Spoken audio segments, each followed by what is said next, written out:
noite, telespectadores de Nova Canal, bem-vindos a mais uma edição de Notas do Interior com o nosso convidado residente Bruno Rocha. Hoje acompanhado com os autores de um estudo sobre a política dos jovens sinfanenses. Os jovens autores desse estudo são Diogo Teixeira, Marco Monteiro e Ana Raquel Duarte. Bruno Rocha, desde já, passa a emissão para ti. Obrigado, Miguel. Hoje em estúdio, no Notas do Interior, trazemos dois convidados. São apenas dois jovens de um grupo de 3 que realizam um estudo político sobre os jovens sinfanenses. O estudo sobre a política e os jovens sinfanenses. Passo a apresentar. Temos aqui em estúdio, então, o Diogo Teixeira, que é licenciado em Gestão, está a tirar o mestrado em Economia. Temos o Marco Monteiro, que está neste momento no ensino secundário, no 12º ano, e não veio por motivos pessoais, mas também faz parte do trabalho que eles desenvolveram, a Ana Raquel Duarte, que está a tirar a licenciatura em Gestão. E começava exatamente por aí. Fizeram um estudo naquilo que antecedeu o período antes das presidenciais sobre a política e os jovens de Sinfãs, no Conselho do Interior, porque normalmente falamos disso aqui no programa, e queria-vos perguntar quais as razões e as principais conclusões deste estudo, mas obviamente antes de responderem queria também vos agradecer a vossa disponibilidade para estarmos aqui, para falarmos um bocadinho sobre a participação dos jovens na política, que é um tema que de resto tenho trazido várias vezes ao programa e que acho que deve ser uma preocupação da sociedade em Portugal, dado aquilo que é muitas das vezes a baixa participação e mesmo a baixa literacia dos jovens relativamente à política. Mas então começávamos por aí. Quais é que são as principais conclusões do estudo e as razões que o levaram a fazê-lo? Então, em primeiro lugar, boa tarde. Nós decidimos fazer este estudo um bocado no seguimento do curso que eu estou a tirar, de mestrado em Economia, e devido ao meu gosto pela estatística, pelos números, etc. E conciliado com o gosto pela política, tive a ideia de fazer este estudo. Para isso, convidei aqui o Marco, que também gosta muito de política, está muito dentro da área, e que me podia ajudar um bocadinho nessa parte mais do contacto com os jovens, propriamente dito, porque ele continua a estudar em Sinfãs, eu já estou a estudar no Porto, então uma das razões foi essa. A outra razão é o gosto pela política, a boa escrita do Marco, o falar bem, etc. Falei também com a Ana Raquel, porque tem um background parecido com o meu, está a tirar a licenciatura em Gestão, então tem alguma facilidade com os números, com a estatística. Então decidi falar com a Raquel também, e que nos ajudou a fazer este estudo, que não pode vir, como você disse, por razões, por motivos pessoais. Então fomos nós os 3 que decidimos fazer este estudo. Surgiu no enquadramento das presidenciais, que estavam a surgir na altura, e nós previamente fizemos o estudo, recolhemos os dados e tiramos as conclusões, mas agora vou passar aqui a palavra ao Marco para falar um bocadinho mais sobre isso. Quando o Diogo me mandou mensagem com essa ideia, eu aceitei logo, porque de facto acho que era um estudo que faltava no nosso concelho. Acho que no nosso concelho os jovens cada vez menos interessam-se pela política, e para além disso é também um projeto pioneiro no concelho. Acho que nunca se fez nenhum assim sobre os jovens, e portanto acho que foi por isso que eu aceitei logo, e a Raquel também, e tivemos logo essa vontade de levar o projeto para a frente. E desse trabalho, quais é que foram assim as principais conclusões ou as principais preocupações dos jovens retrataram? Primeiro, ficámos surpreendidos com a afluência que houve. Não estávamos à espera. Estávamos à espera no máximo assim, de 50 respostas, por aí, mas tivemos mais 200, o que para a população sinfanense foi muito bom. E com muitas ideias políticas que podem ser implementadas a nível nacional, a nível local, e também com muitos pedidos de que haja o ensino da política nas escolas. Mas há uma grande preocupação, tanto daqueles que queriam efetivamente que haja o ensino da política, mas também daqueles que não queriam. E isso reside na imparcialidade que eles esperam que haja por quem ensina a política, e que consideram que muitas vezes não há, que tentam puxar um bocado a brasa à sua sardinha, entre aspas, e essa foi uma das maiores preocupações. Mas há muitos pedidos de novas leis, de leis em termos de educação, de saúde, de acessibilidades mais direcionado para o nosso concelho, mas também há muito gosto pela política e muita procura do ensino, porque muita gente gosta, mas não sabe efetivamente o que é que se faz na política, o que é que se defende, as ideias, etc. Eu concordo com essa visão, e essa é realmente uma das preocupações que muitas das vezes surge, que é quem ensina a política pode estar, lá está, a puxar a brasa para a sardinha, utilizando as tuas palavras. Mas eu também acho que deve ser dever também dos políticos e daqueles que sobretudo têm a responsabilidade, e dos partidos, também fazerem parte dessa formação. Obviamente que dando margem aos jovens para escolherem aquilo que deve ser a sua ideologia, as suas crenças, mas de qualquer forma acho que faz parte do trabalho dos políticos fazerem isso. Só que ao mesmo tempo que acho que faz parte, parece que algumas vezes há um certo receio de abrir as portas a que haja esse debate e essa partilha de ideias. Não sei se comungo um pouco com esta opinião, que há esse pé atrás da escola para que os políticos possam ir lá, não em campanha eleitoral, porque aí eu sou contra, mas que possam ir lá explicar como é que funcionam as instituições, que possam ir lá apresentar aquilo que é o seu partido. Da mesma forma, não deixa de não ser um bocadinho vender alguma coisa, vender uma ideia. É aquilo que, de resto, se faz, não é? Vendermos as nossas ideias, vendermos os nossos produtos. E aqui não se trata de vender, não se trata que ninguém compre, mas pelo menos que fique elucidado daquilo que estamos a falar. Não concordam que pudesse haver essa abertura por parte da escola a esses debates, a esses esclarecimentos? Eu acho que a partir do momento em que os alunos têm as ferramentas necessárias para que realmente saibam um pouco de cada ideologia que cada partido defende, acho que a partir desse momento acho que é bom haver esse contacto com políticos e que vistam a camisola de algum partido para que possam também rever-se nessas ideologias depois, mas claro, antes de tudo devem sempre aprender o que cada ideologia defende, e a partir daí acho que sim, acho que é legítimo depois cada político puxar a brasa para a sua sardinha. Uma das dificuldades, digamos assim, dos partidos políticos, e é transversal aos direitos, mais à direita, mais à esquerda, tem a ver com o recrutamento, se lhe quisermos chamar desta forma, de novos quadros. Ou seja, há dificuldade muitas das vezes em atrair os jovens para será que é a imagem dos políticos que está em causa e por isso os jovens não se querem aproximar? Ou o que é que falta para que os partidos políticos, porque temos várias ideologias, várias formas de fazer política, o que lhes falta para que de alguma forma possam atrair esse público-alvo, que é fundamental para aquilo que é a renovação dos quadros dos partidos, que no fundo são aqueles que depois assumiram as responsabilidades no poder local ou no poder até nacional. Eu acho que uma das razões principais é aquilo que o Marco disse, que é nós jovens não sabermos o que é que cada um defende. Ou seja, principalmente temos que nos rever no partido em que nos identificarmos como partido para poder defender. Eu acho que aí tem que se começar por aí, e acho que isso não acontece. Acho que muita gente não sabe o que é que o socialismo defende, o liberalismo defende, o comunismo defende, não sabem. Ouvem na televisão e pouco mais. E acho que é preciso, primeiro, esse ensino. Depois, para os partidos puxarem, entre aspas, gente para o seu lado, é preciso, como você disse, levar as pessoas dos partidos às escolas, ensinar o que é que eles fazem e mesmo dizerem o que é que defendem, para aprofundar o conhecimento das ideologias, das ideias, porque nem sempre os partidos estão muito alinhados com as ideologias, e assim mostrar as ideias, mostrar o que defendem, o que é que apoiam, quais são as suas vontades, o que é que querem fazer, no nosso caso, para a nossa terra e a nível nacional.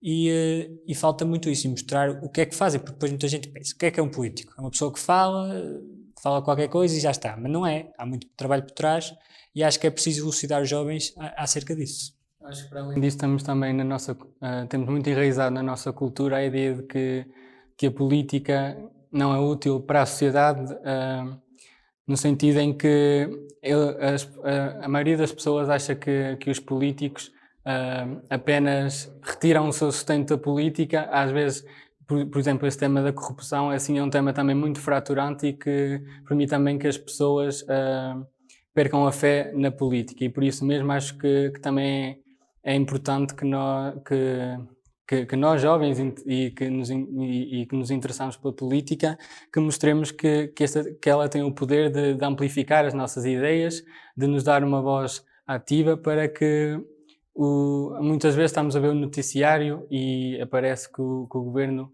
implementou uma nova medida. E nós mentalmente pensámos, se fosse eu, faria de outra forma, faria assim. E acho que não devemos deixar por aí, pelo faria, devemos realmente fazer e tentar mesmo ter uma voz ativa e levar as nossas ideias mais longe. E é isso que falta, é que os jovens percebam que a política é o meio de fazer isso. Sim, falas aí numa coisa importante, que eu concordo, a imagem negativa que os políticos têm, que acabam de colocar em questão toda a atividade política. Efetivamente, eu acho que isso nos leva depois também para outro debate, que tem a ver com a questão da justiça. A justiça deixa em um membrando, muitas das vezes, pessoas da política, ou seja, não são capazes rapidamente ou condenar ou absolver. Então fica na ideia, vão-se sobrecarregando com processos da justiça ligados a políticos e fica com a ideia que são todos corruptos, quando, espero eu, e quero acreditar que seja uma minoria e que os outros tentam fazer o melhor para a sua terra, para o seu concelho ou para o seu país. Ainda relativamente a esta questão e àquilo que o poder pode fazer, eu tenho avançado até no nosso Conselho com algumas ideias como os orçamentos participativos, jovens, o projeto Jovem Autárquico, que faz com que um jovem possa desempenhar a função de autarca e tenha uma pequena verba para gerir, um bocadinho para também mostrar, mais prático, como é que funciona a política, simulando votações, simulando debates, tudo isso. Acham que isto também são ideias que podem trazer os jovens para a política, essa aproximação do poder político à juventude? Sem dúvida que sim, como eu disse anteriormente, é preciso mostrar o que é que os políticos fazem. E isso do jovem autarca, essas ideias podem ser importantes para mostrar aos jovens o que é que eles realmente fazem, o que é que têm que gerir, ter um orçamento limitado e ter que alocar aos seus recursos. É algo que muitos jovens nunca aprenderam, não sabem como é que se faz e é uma ideia interessante. E levar também, mostrar exatamente o que fazem, mostrar o que defendem, quais são as suas ideias, como já foi anteriormente. E acho que é importante essa aproximação do poder político aos jovens. Sim, porque até muita gente tem a ideia de que a vida política e os políticos em si é um patamar e uma realidade totalmente diferente da comum. E realmente esses projetos que falou, acho que permitiriam mostrar que realmente a política a política tem que incluir proximidade e tem que mostrar realmente que o universo é o mesmo e que trabalham todos para o mesmo, quer sejam políticos ou não tenham uma participação ativa na vida política, toda a gente trabalha para o mesmo e é muito esse estigma também que existe, que a política não está ciente muitas vezes dos problemas porque está num patamar e não estará diferente. acessível a todos, não é? Exatamente. Haverá essa barreira, esse tal distanciamento que eu acho que é importante e que noutros países mais desenvolvidos, com muita facilidade se recorre a situações de referendo, não só nos atos eleitorais, mas no meio dos atos eleitorais a sociedade é chamada a pronunciar sobre diversas matérias. E eu acho que é importante, lá está, isto não é só até para os jovens, é para toda a sociedade, quando olhamos para a taxa de abstenção, acho que é importantíssimo que haja essa aproximação entre o poder político e a população para que as pessoas participem mais e percebam que é do futuro delas, é da qualidade de vida delas, é que estamos a falar e das decisões que os políticos podem tomar. Ainda relativamente àquilo que é a imagem negativa dos políticos, eu costumo dizer, quando por vezes vou aliciando uma ou outra pessoa também a participar na vida política, vou dizendo e me respondem, mas isso é tudo corruptos. A resposta é esta, quer dizer, mas se tu és bom, então tens que ir para lá que é para tirar os lugares àqueles que muitas das vezes desempenham mal as suas funções.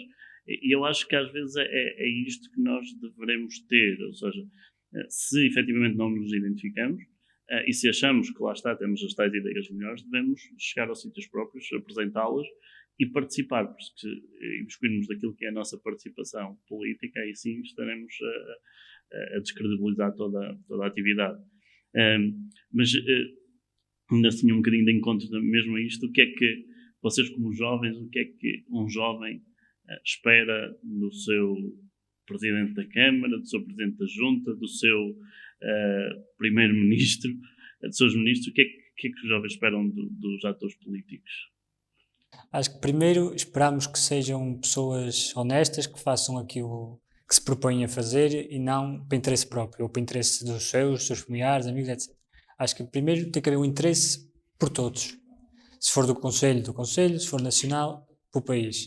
E temos que defender sempre, os políticos têm que defender sempre, e nós também, a sua gente, as suas pessoas, o país todo, não uma parte. E é muitas vezes o que falha nos governos, nas autarquias e nisso tudo, é uma defesa mais dos nossos, pessoal, exatamente, dos nossos amigos, das pessoas do nosso partido, que muitas vezes acontece. E acho que é por aí também que depois a imagem não fica credível, fica descredibilizada.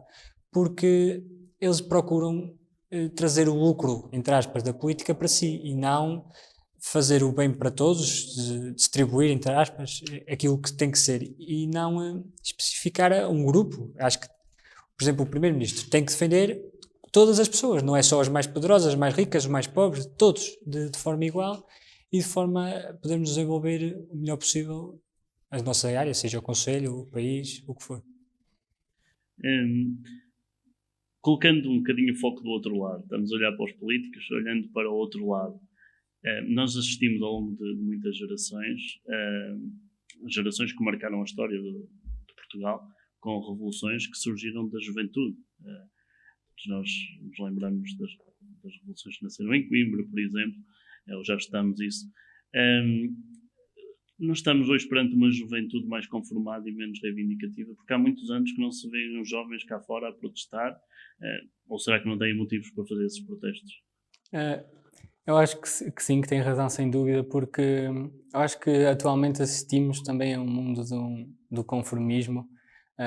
Acho que os jovens são cada vez menos importam-se com estas coisas, são cada vez mais importam-se com coisas mais fúteis e acho que esquecem-se destes temas fraturantes. Eu conheço muitos colegas meus que vão fazer 18 anos e nem sequer têm uma ideia de quem iam votar nas presidenciais e acho que realmente falta esse interesse pela política e que depois também se espelha nessa taxa de abstenção também, porque muitos dos jovens não sabem sequer em quem votar porque realmente também não perceberam qual dos candidatos tinha as ideias que mais lhe agradassem.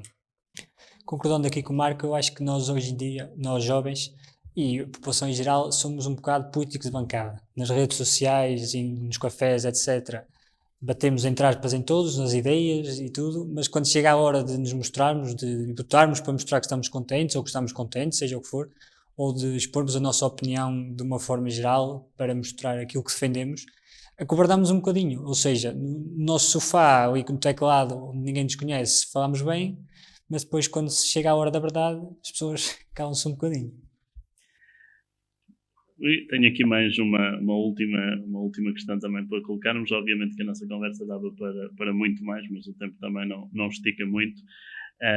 Sendo nós os três oriundos do mesmo concelho, um concelho do interior, e aqui mais do que olhar para um concelho, talvez olhássemos para o interior do país, um interior que na sua maioria sofre daquilo que é a desertificação, não é? Ou seja, os jovens saem para o litoral, para as grandes cidades, e a questão era um bocadinho por aí.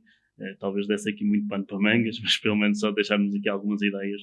Como olham para um concelho como o nosso, que é um concelho do interior do país, sabendo que perdemos população constantemente, sabendo que o mais provável é que uma grande parte dos jovens fiquem nas grandes cidades e deixem depois os seus pais um pouco nos concelhos do interior. Como é que veem este interior do país e talvez de que forma é que temos para dar a volta àquele texto, sendo que é mais ou menos consensual entre todos os agentes políticos e entre a sociedade que o interior do país não está bem tratado naquilo que é o desenvolvimento e naquilo que é a igualdade de oportunidades para todos. Falando especificamente do nosso concelho, acho que o que nos falta mais é acessibilidades. Nós temos ali várias cidades, capitais de distrito à volta, Porto, Viseu, mesmo Aveiro, e faltam-nos acessibilidades para chegar rápido a esses locais. Nós demoramos horas para Demoramos, se for de transportes públicos, então, comboio, autocarro, demoramos muito tempo. E mesmo de carro pessoal, demoramos muito tempo. E se melhorássemos as acessibilidades de Sinfãs ao Porto, a Viseu, a Aveiro, etc., poderíamos, primeiro, fixar a população. Como? Trazendo empresas para a nossa zona. Porque, sendo perto das grandes cidades e tendo uma boa acessibilidade, é muito mais fácil conseguir aumentar e melhorar o nosso tecido empresarial e conseguir evitar a desertificação, trazendo jovens, ou melhor, não os deixando sair, e assim desenvolvendo mais a nossa terra e a partir daí. Eu acho que tem-se vindo a fazer algum progresso para combater essa assimetria entre o interior e o litoral, nomeadamente aquela medida da atribuição de subsídios a empresas que se queiram instalar no interior. No entanto, eu acho que ainda temos um caminho muito longo para fazer. Acho que devemos continuar a implementar medidas que visem a valorização do interior, nomeadamente, por exemplo, a reposição de serviços públicos que têm ao longo dos anos vindo a ser encerrados em localidades mais pequenas, em vilas mais pequenas, muitas delas isoladas geograficamente e que, com uma população envelhecida que realmente não tem capacidade de se deslocar à localidade mais próxima onde esses serviços existem e pronto, acho que uma dessas medidas seria essa também. Deixa-me falar só, para terminar aqui, duas questões que falaram importantes, ou seja, a questão dos subsídios, ela é importante e resulta, e tanto é importante e resulta que, por aquilo que eu sei, grande parte das candidaturas que foram feitas a essa possibilidade de atrair jovens para trabalhar no interior, grande parte acabou por não ser aceito por falta de verbas. E tanto é que as candidaturas esgotaram e fecharam passado logo poucos dias, porque tal foi o volume de pessoas, ou seja, há aqui margem de crescimento para o interior do país. Assim haja vontade política também, do Poder Central de Lisboa, de fazer essa descentralização e muitas das vezes não deixar só o dinheiro daquilo que é as grandes cidades do Porto e Lisboa. O Diogo falou aqui numa questão importante que depois corrigiu a seguir, mas eu acho que não há necessidade de corrigir, que é trazer jovens para o interior. E depois disseste não os deixar fugir. Mas eu acho que é possível trazer jovens. E é possível trazer jovens de uma forma interessante, que tem a ver com o ensino pós-secundário. Eu defendo há muito tempo, por exemplo, no nosso concelho, que exista de forma mais vincada um ensino pós-secundário. Se nós virmos para cidades do interior onde foi possível estagnar a desertificação, porquê? Porque, entretanto, criou-se um politécnico ou um instituto onde as pessoas foram estudar e acabaram por ir ficando, vão arranjando a namorada, vão fazendo vida, vai havendo uma empresa que os acolhe e foram ficando. E esse é um desafio que eu acho que os concelhos do interior têm, não só olhando para aquilo que é as novas tecnologias como uma possibilidade também real no interior do país, e hoje percebemos que muita gente nem precisa estar no litoral porque estão no interior a fazer esse trabalho, mas por outro lado também naquilo que é o ensino, porque se nós conseguirmos captar para o interior as pessoas para estudar, elas depois não devem, quase com toda a certeza, que muitas delas vão ficar e não vão para as grandes cidades. Por isso é também aqui uma luz que se acende e que eu acho que era importante de explorar. Bem, agradeço-vos muito a atenção, o facto de terem aceito o convite, o facto de estarem aqui. Obviamente teríamos aqui muito mais para desenvolver, parece que faziam isto há anos, estiveram muito bem, os meus parabéns. Pronto, e agradeço-vos mais uma vez a participação, não sei se têm mais alguma coisa a dizer. Pronto, então passava a emissão para ti, Miguel, muito obrigado, voltamos para o novo Notas do Interior daqui a 15 dias. Obrigado. Bruno Rocha, desde já agradeço a partilha dos estúdios, agradeço a partilha e aos demais convidados que estiveram contigo a analisar este estudo. Despeço-me cordialmente e aproveito para me despedir igualmente dos telespectadores no canal. Obrigado pela preferência e boa noite.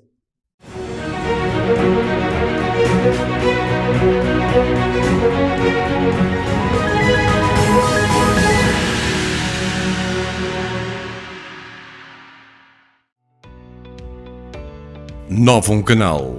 Sempre novum, sempre seu.